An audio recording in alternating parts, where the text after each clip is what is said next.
Hello and welcome, mourners, to the Dirge of Mourning. I am your host, Andrew, alongside Terry. Today we'll be looking at Aphonic Threnity's new album for 2026, Grace My Heart.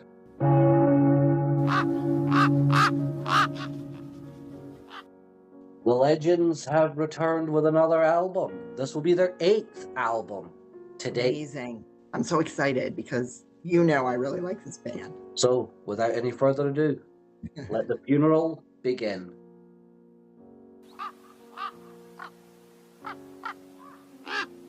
Guitar intro led by female vocals until 16 seconds in. Then the clean vocals of the male comes in with all the slow sorrow that you can ask for. Then at the 1 minute and 50-second point, the sound of heartache that you can truly feel and hear. As the female vocals come back in the background, you can hear the male vocals harmonize beautifully. Yeah, I sure do. Oh, it is beautiful. There was no other word I could think of. At the 2 minute and 43 mark, the death growls come in, expressing deep pain as the clean vocals come back, adding to that emotional landscape. So far, I must say, all vocalists that we've heard so far, Yes, tremendous. I agree completely. I actually use the word perfect. I would agree with that. This whole album, the voices are perfect. There is no other way I could describe that. Yeah, I agree.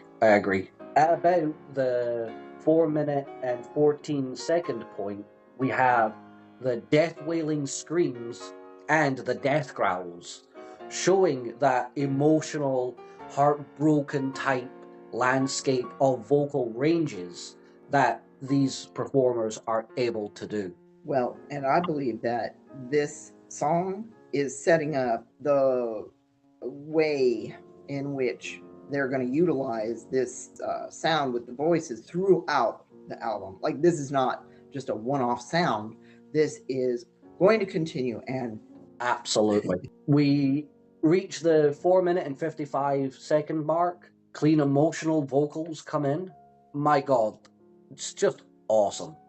Every moment of these vocal patterns and different sounds and styles that have been mixed into this, it took my breath away. It was just amazing to hear all of these unique voices being so well utilized in a song like this.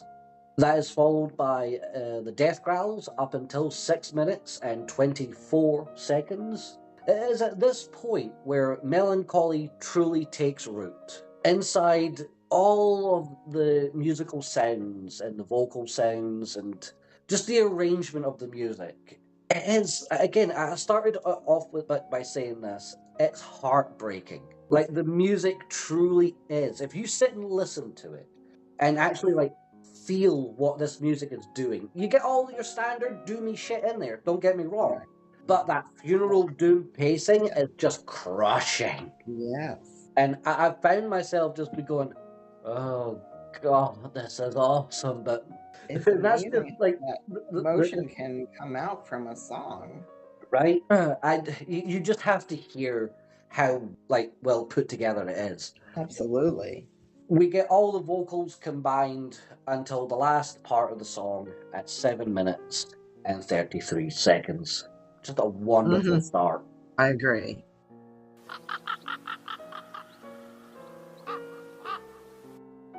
Piano opening, and it lasts for 16 seconds. Then the death growls and the rest of the band slowly bring in that miserable doom sound that I think that at this point they have truly captured that true essence of what it means to be a doom band in general. Oh, wonderful. They have been able to master it. There's no denying that when they add in their flavor of funeral doom, you get something that I think speaks volumes of the progression that they've made. And this is their 8th album to evolve in such a manner that they have, and it is fantastic to hear. I agree. At 1 minute and 36 seconds, we get spoken word. not often utilized within the band. How do I put this into words? Unexpected, but a fantastic addition. I would like to hear more of the spoken word stuff being brought into their type of music. I want more of it because it was handled so well. The death growls come back at the 2 minute and 9 second mark, alongside female backing vocals, adding to that funeral doom experience. Then the female voice comes to the forefront until 4 minutes and 17 seconds. We then get a little pause, as if you're supposed to take that, unrequited sort of, okay, you can breathe for a small moment. The pain and suffering is going to stop. Until you realize this is funeral doom, and the pain never stops. So we are driven back into the sorrow as it delivers a much more raw and powerful and just beautiful, epic fucking moment of mourning that lasts until 7 minutes and 32 seconds. It is here that the piano returns and ends the song on a somber tone at 8 minutes and 19 seconds. I think that they have gone above and beyond to get me to go, yeah. Yeah, I really agree.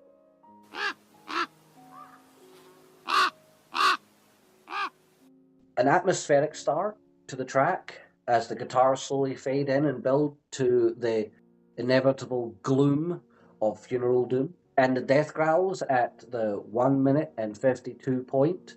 The melancholy continues to play its melody, truly capturing the sorrow and mournful solace in every single note, this lasting until 6 minutes and 41 seconds. It is here where the doom side of things begins to become darker and more bleak, as we then come to the slow pacing at 7 minutes and 19 seconds, where a bit more of the atmospheric parts play. We have violin, for example, a bit of I think a woodwind instrument is used in there, and other atmospherical instruments. Then the death growl returns at 8 minutes and 18 seconds, when the full-on funeral doom elements are truly on display. This is just an awesome song from start to finish. Speaking of which, the song comes to an end at 10 minutes and 48 seconds.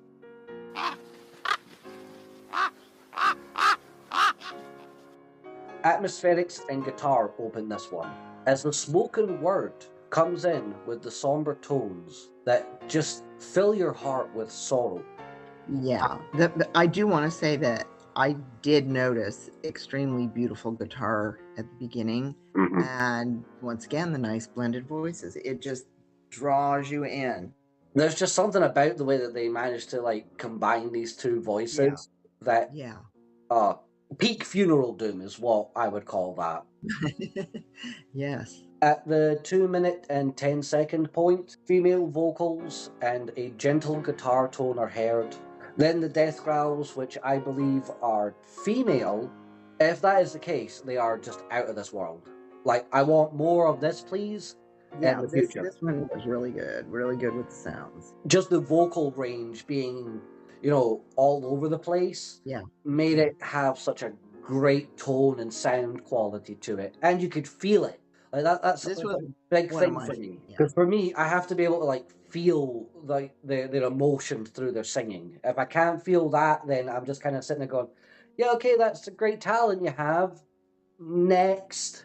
Whereas this, I was totally engaged with it. Well, the sounds of the voices makes the sound, not so much the words, the sound of everything tells the story. Exactly.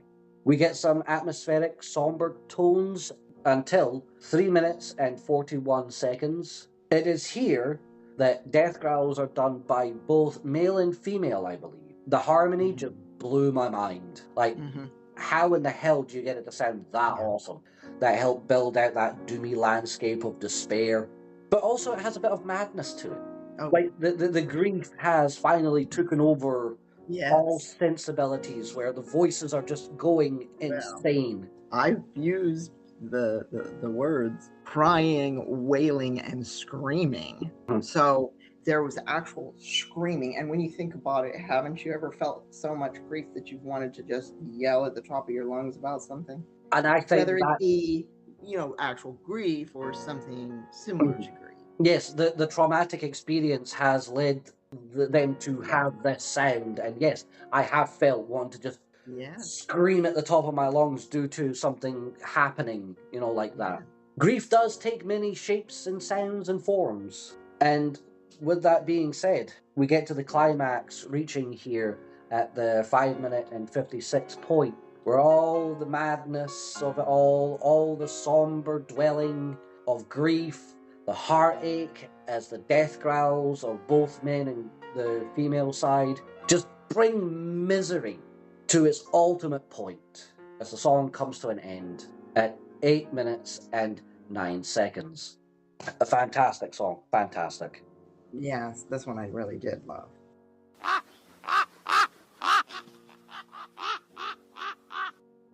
Do you want a quick run through of every Doom sound ever created? Well, not sure.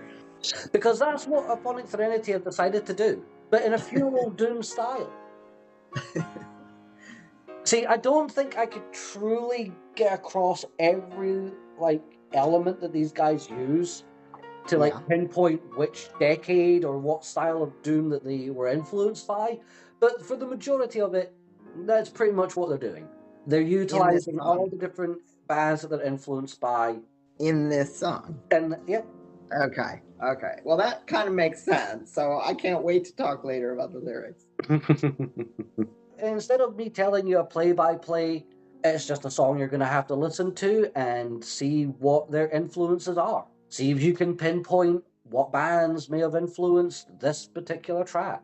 And it comes to an end at 7 minutes and 25 seconds. It's not your typical funeral Doom song.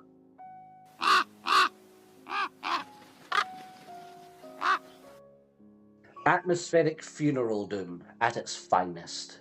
For this intro lasts up until 1 minute and 7 seconds. At this point, the death growls come in alongside female vocals, giving this track an eerie emotional start, and it is glorious. Choral voices at the 2 minute and 43 second part are just inspiring. Truly a musical walk through a cemetery. At 3 minutes and 31 seconds, death growls and sorrow hit us with each note, just giving it more weight when we get to the harsh female vocals at 4 minutes and 33 second mark, mixed with spoken word by one of the guys. Something really cool happens within the mix. We get clean singing that turns into death growl. So all of a sudden we have this nice, beautiful male vocal that just turns into this dark, gripping, raw emotion. And I just love it. Its somber nature turns from passionate singing to horrified screams of grief. At the 5 minute and 49 second point, both the death growls come back and truly hits home just how miserable this track is. Well, it's a miserable subject. It is. Again, if someone was to ask me what song should I start with on this album, if I'm just getting into this band, it would be this track. I would say to them, go and listen to this track to get a full understanding of what Aphonic Threnody are capable of doing. Just in terms of the whole gambit of what they are able to do musically, vocally, and when we get to it, maybe even lyrically. With that said, the song comes to an end at 7 minutes and 48 seconds. Just a track that should be listened to.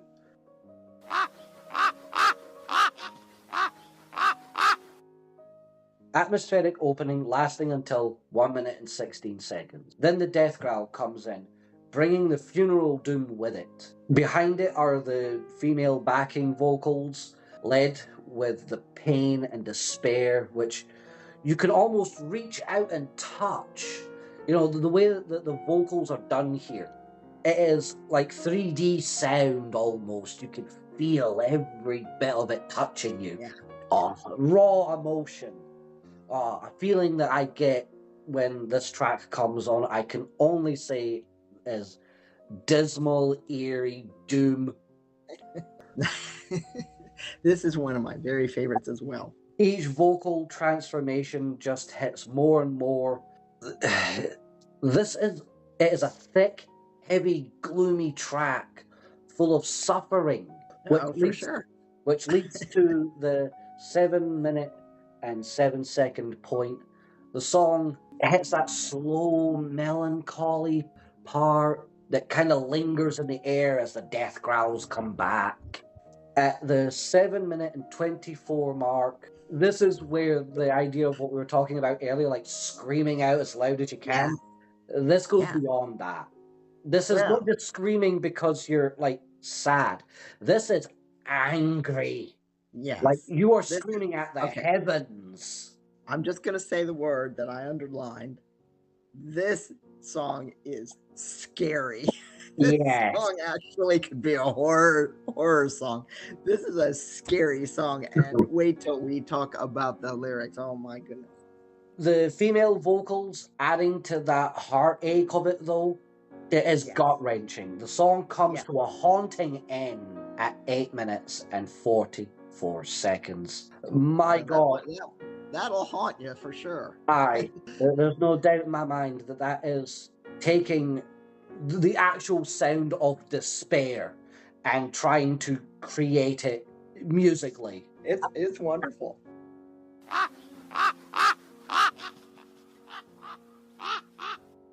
Suffering is our opening to this. And our ending. Ah. The death growls and the funeral doom have taken on a darker and overall sinister tone as the vocals scream in agony, and this is just the first 2 minutes and 12 seconds. When the female vocals come in, it enhances that emotional weight. The death growls returning at 2 minutes and 55 seconds, mixed in with that chorus of female vocals and clean singing, coming in to add to the sorrow. Then, at the 4 minute and 42 part, spoken word and softer tones of misery play until 5 minutes and 27 seconds. The mixture of death growls and the choral vocals from the female are done again just so fantastically. It brings this track to an end at 7 minutes and 47 seconds. This song was an emotional journey. Yes. I really, really liked the lyrics of it and the meaning of it. And when we talk about that, you'll see why.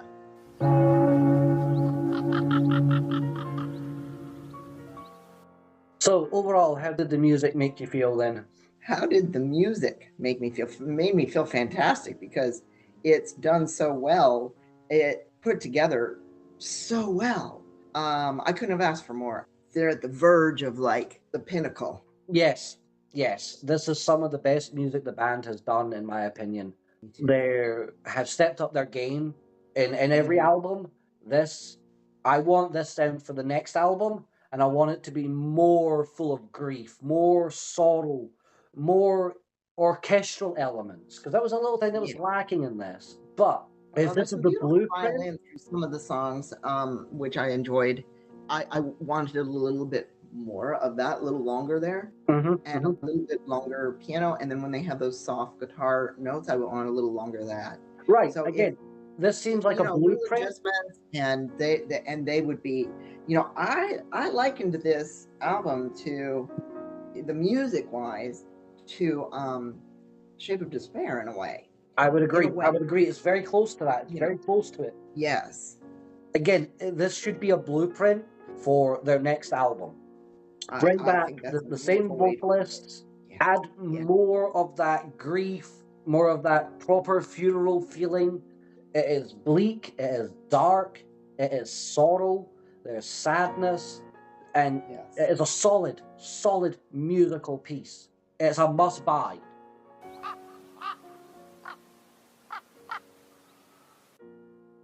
Grace My Heart, the title track. once again, I had to write down about the beautiful, plaintive female voice, totally describing the meaning of the song. Eternal love, the pain of going on.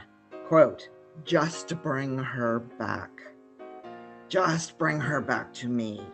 I love the clean singing in the unbearable pain.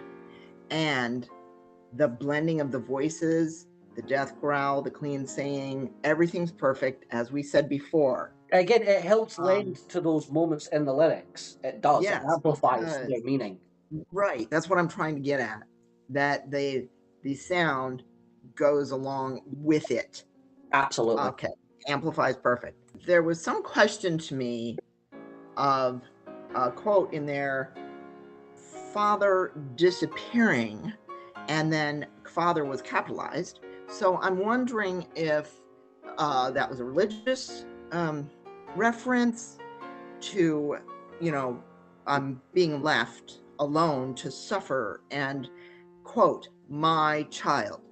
Was this the death of a child or the loss of a child? So, I don't necessarily... I'm going to tell you the truth. I am not sure, because the beginning part of it sounded like a lover situation, but it could also be a love situation and could be the death of a child or someone such like that. I'm going to go the religious route, but I'm going to twist it on its head. Okay. What do you think? Is someone begging the devil to bring back their lover because God has failed them? Well, yeah, God's failed them. Okay, so they're turning to the dark side? Exactly. Okay. That is how I read it, simply because of that line. Like, the concept of, oh, Father, you have left my child. Yeah. Don't worry, my child. God will come save you. God didn't do dick. Right. So, if you are religiously inclined this way, the only other person you could theoretically go and ask is the devil. So they're willing to sell their soul, essentially, to the devil. I think someone has basically trying to sell their soul to get their lover back. I think that is kind of what's going on here. Because... might be kind of... well, the one thing I want to say about that would be this. Or it could be in the lyrics, this is the kind of thing that a person thinks when they're in the desperation of grief. And it's like metaphorically, like a lot of people might think those thoughts. Right. I agree this is a metaphor. I agree. Yeah. This is like a moment in go time. out and find the devil in the woods. And Yeah. Have them bring my baby back. Yeah, basically this is the concept of like, In other words, I'm so desperate. This is a desperate situation to me. I want this child or person back. Yeah, I want this particular thing back. I'll do anything. If there is a God, if there is a devil, if there is some other power, I'm going to use it, because they are that desperate. Well, I think you're talking about, mine was more softer than that. I think it was just a questioning and a super sense of the pain of going on after a loss. I agree with you.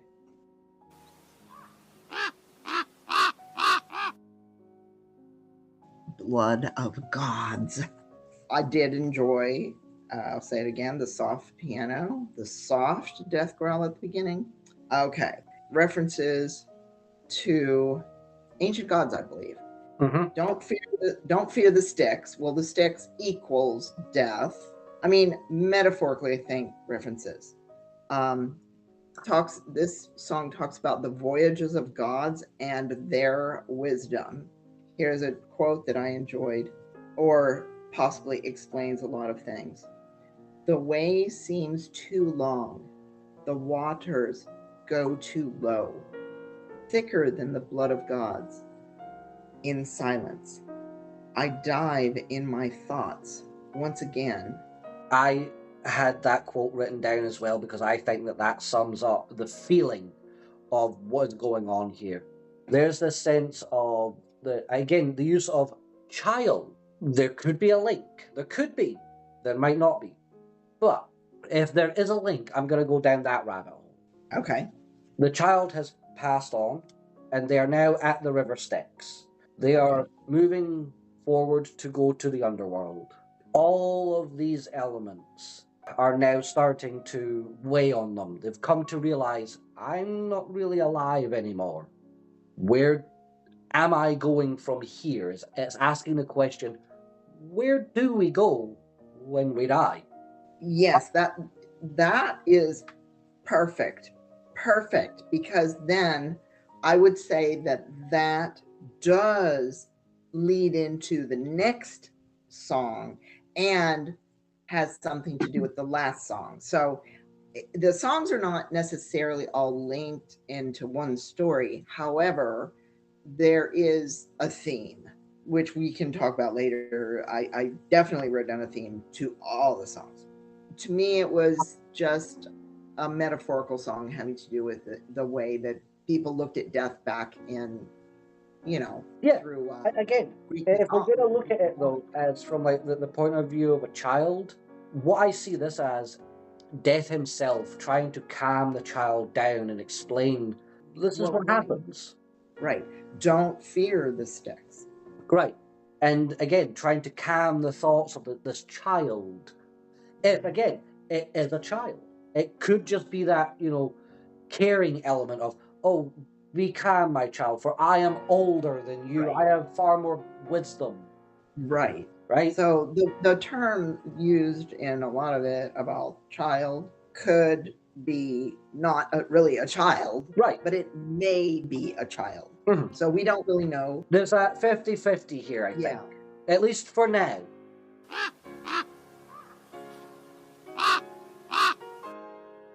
And solace I did not find. So what I think this entire song is about, in summary, is a question of what occurs after death.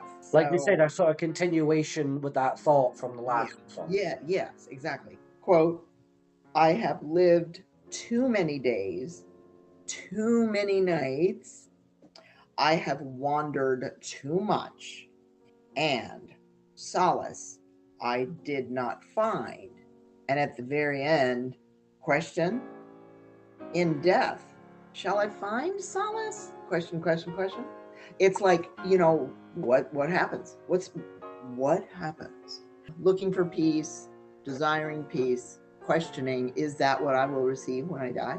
Well, again, there's also that element in the last sort of stanza there where they ask the question, in flames shall my soul leave in the funeral pyre, my eyes shut to light. This idea of, have I lived my life where I'm going to be condemned for it? Again, going back to that idea of begging the devil to bring their lover back, or their child perhaps, or just something back to them. We have this idea of the river Styx, going to the underworld. All of these ideas are considered in modern context to be hellish, dark, twisted forms of heaven. So we have someone asking, am I going to hell just because I love so much? I agree with your point. There is something here that is questioning, where am I actually going to fucking end up at the end of the day? Mm-hmm. Like, no matter where I stand in all the bullshit, where am I going? What the fuck is this?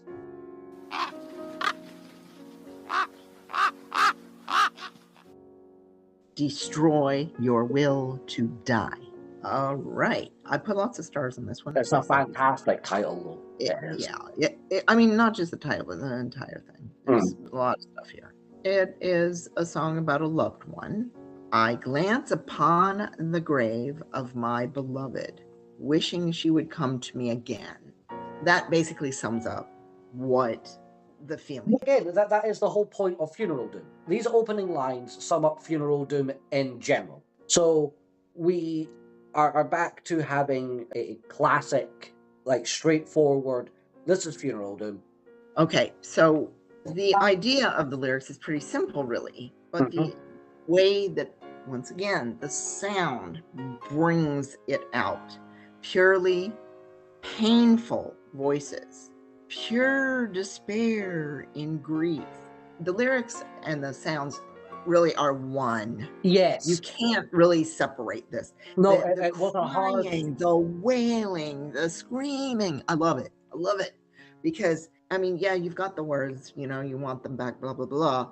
But through the emotion is what gets the idea of what's really going on in someone's mind, heart, soul. You have this element of someone standing at, their beloved's grave going, I wish you hadn't died. Exactly. That's what it's all about. And that is that is ultimately what funeral doom is at its core, is going, did you have to die? Did you really have to? Hence the title, Destroy the Will to Die. Don't fucking die on me. I need you. I don't want to face the next minute, day, month, year without you here, because you are what keeps me stable. And musically, vocally, we hear that like stability being broken. It is such an understandable concept because so many people have to go through this. So many people do. Those are universal. Yep, absolutely. So everyone should be listening to Funeral Doom.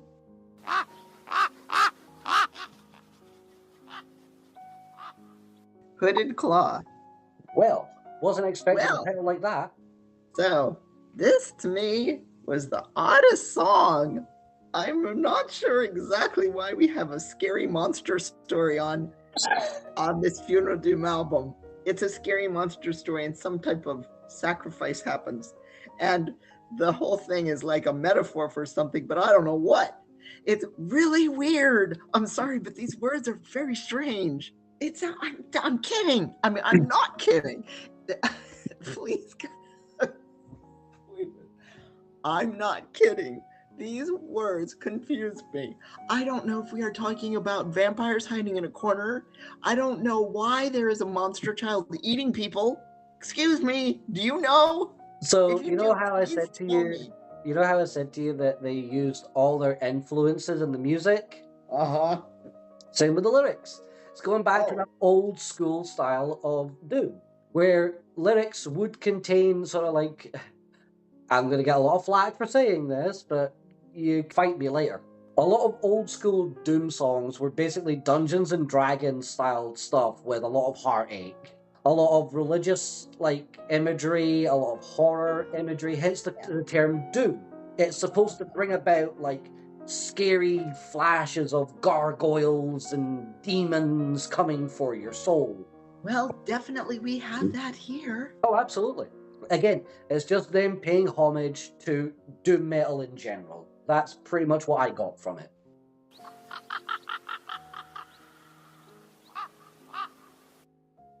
Why did you go?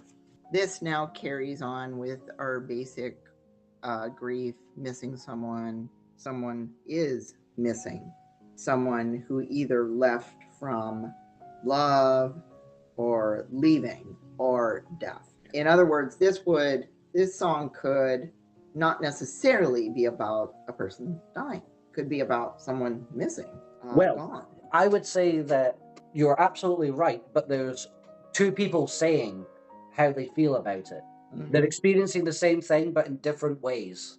Because we have the male vocalist and then the female vocalist doing the same parts intertwined with each other, right? So, for example, you've got the first line, tell me, and then in brackets, I'll tell you. Then you've got, do you remember these times? Then in brackets, remember all these moments. So we've got like this back and forth of, I am experiencing loss this way, you're experiencing it that way. We are the same, but we're not. We experience grief differently. We interpret what is truly heartbreaking to us differently. Everyone does. Right. The scale for where you land on that is entirely your own. Exactly. I think that pretty much is kind of what it's going for. I felt as if there was a feeling that someone or some people or whatever, they're stuck in this feeling. Like there's also mentioned in this one a lot of wandering here, wandering there, a lot of wandering. Yes, it's that aimless feeling of not knowing where to go from here. So this is what I liked as far as, quote, where we met, how for us the earth stopped turning, how your smile mesmerized me, How in love I was falling. Why did you go? Where did you go? We're not really, in this song, we are not really sure the reason for someone's disappearance. We don't know. Right. Again, That's why I like this song, actually, because it can apply to a lot of things. it can, but I also want to, again, if we're going to do this, like tying into things, ties into the first song. The idea of, I'm begging this person to come back. I'm asking this higher force, bring this person back, because they don't know where they are. They don't know why they went. They want answers to the questions that they will never get answers to. No, they're not going to. Like whether it be just your the basic, title, why did you go? But yeah. Anyway, Even if it is just your basic, like, my ex left me, but they won't talk to me and give me an explanation. Or your lover dies of, I don't know, the worst disease imaginable. Okay, you're told it was the disease, but you don't get the answer you want. It's not the answer you're looking for. It's just like an open-ended question. You just don't know. Yeah. So maybe we are on the same page in the fact that it is a question that will not have a resolution to it. I 100% agree with you there.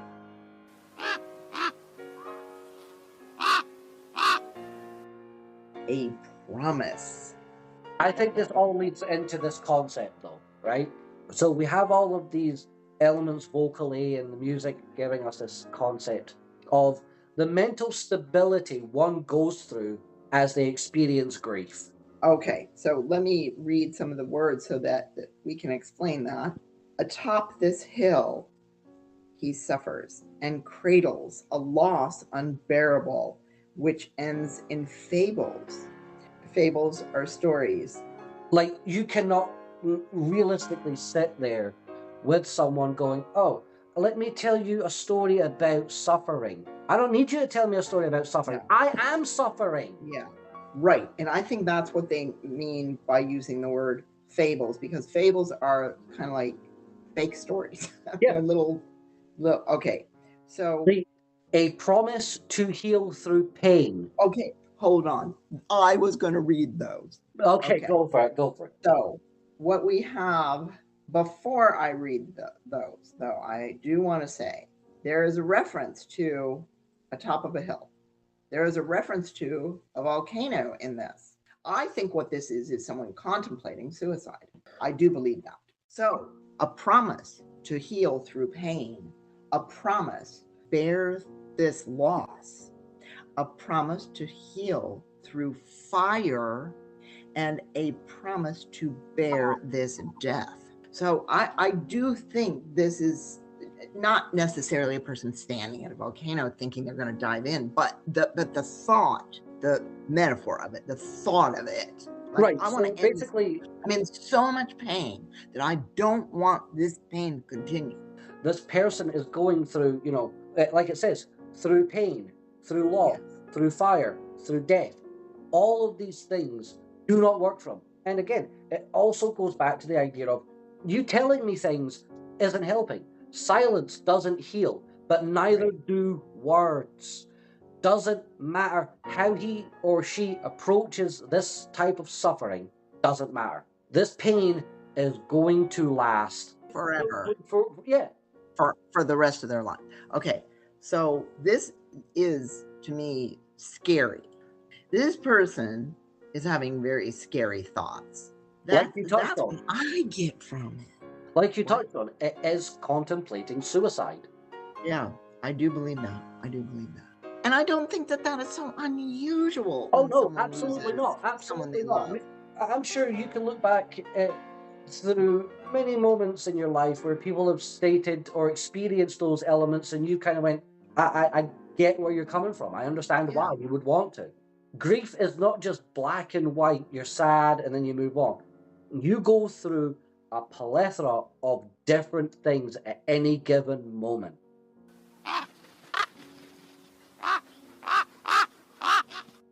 My fire will live eternally. So, what do we have here? We have an old man about to die. Yeah, that's literally how I summed up this entire song. It's about someone dying.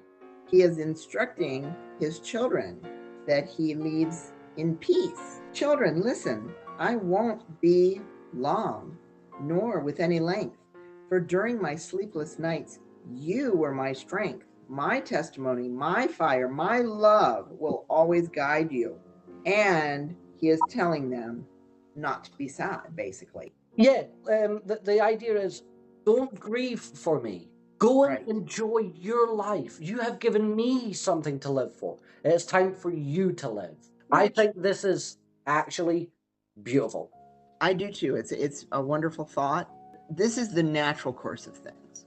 You have an old man talking to children. Now, children doesn't necessarily mean they're little bitty ones. They No, no, could no. be his Again, it's just again, it's grown that children. I think it's that But metaphor that we've been like yeah, looking at. You know, yeah, I'm older with wisdom. You are right, the child. right. Listen to how it should go.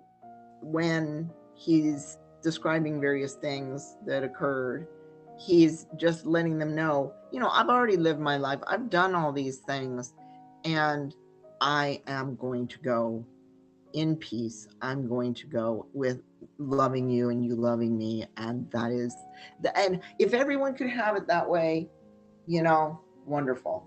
This is the song that we really get to touch upon. The light at the end of the tunnel Yeah. song. Yeah. We really don't see too much of this. This is the song where it goes, everything will be okay. Yes. Take like your father or mother's advice and go and live your life. Be happy in the fact that we were sharing this moment together.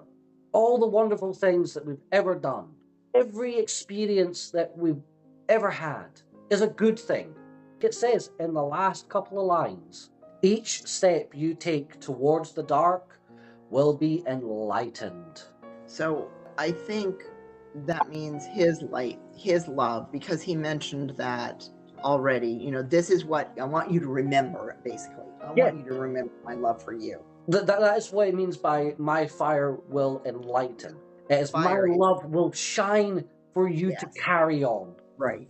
What a fucking beautiful end to this album. It is.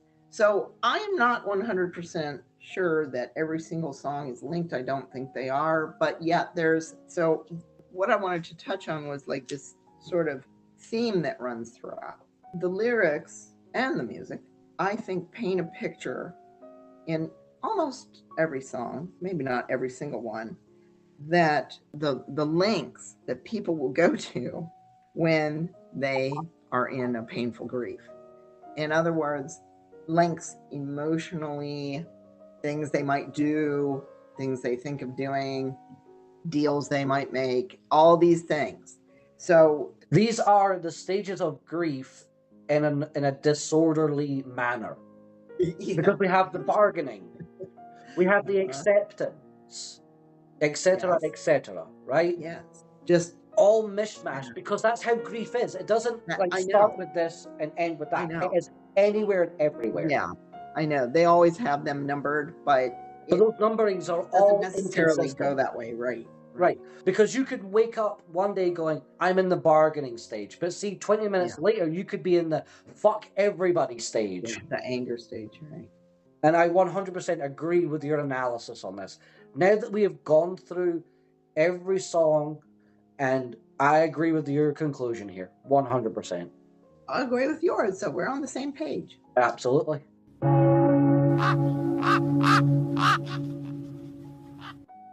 Album art. Well, I'm glad I don't have to mention anything about fucking AI, so yay for that. It was actually done by an artist, so again, praise for that. Absolutely. So what do we have here then? Well, it's clearly inspired by, Renaissance-y style? Well, an older looking sort of garment that you see by the sleeve on a hand or arm sticking out. So yeah, definitely a throwback to, well, I would say even earlier than the Renaissance, since they mention all the time like the religious concept, mythology type, could be any time period though. Then we have an upside down heart bleeding. The idea, I think, is a metaphor of, instead of raising one's heart up for like the loving concept, we're bringing it down because of the mourning process. Our heart is sunken. Yes, and bleeding. A bleeding heart is the sign of a sad heart. Right. Now, because I'm a nitpicky fuck, Here you go. Go ahead. and this is where everybody starts screaming at me, oh, you're just an asshole. I agree. I am. I don't. They scream at you and say that. Go ahead. The logo should have been a slightly bit smaller and a slightly bit higher. That I do agree with because it's covering over part of the hand. Right. I just, because I've got an art background, it bugs me. Like the layout of it just bugs me. Yeah. Again, I'm being nitpicky. I am being a nitpicky bastard. Also, the Grace My Heart, where that is placed, should be lower. Again, these are just small nitpicks. So basically, your concept is it's fine except for the placement of several things. Pretty much. Okay. Well, that makes sense. That's all. But because they do bother me, I am going to have to score it. And again, not just because of the placement, but the fact that I'm going to score the album art based on, yes, that it's a fine metaphor, but I don't think a lot of people are going to get it. Not right away anyway. It is simplistic, which is fine, but for me, with the way that everything was going musically and the lyrics, I don't think it represents it enough. I'm going to say 8 out of 10. What do you think? I mean, it doesn't bother me I suppose, in the way it does you. I could do probably like about 8.5 to 9 is fine for me. So we'll go with an 8.5 then. Yeah, there you go. That makes it easy. 8.5 for the album art.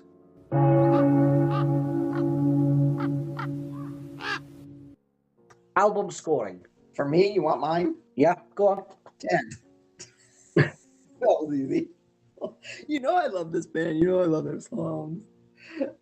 So, I mean, to me, I just based on 2 songs, I'd give it a 10. Seriously. I mean, I like the whole album, but what I'm saying is there were 2 standout songs for me. If I can buy an album and get 2 or 3 songs that I'm going to play over and over and over again, it's a good album. Okay. But I would play the whole album. But what I'm saying is, after a while, I do tend to have favorites. And, you know, if I get enough enjoyment out of those, I'm going to be, yes, this is a great album. For me, again, like I said, just because I'm a nitpicky bastard, it's the artwork that kind of fails for me. The 5th track, it's as cool as it is and a great homage to doom metal as it is, I could have done without it. Those are the only 2 things that are going to go against it for me. So I'm going to give it a 9.5 out of 10. Okay. So in between that, we're 9.75. Okay, 9.75 it is.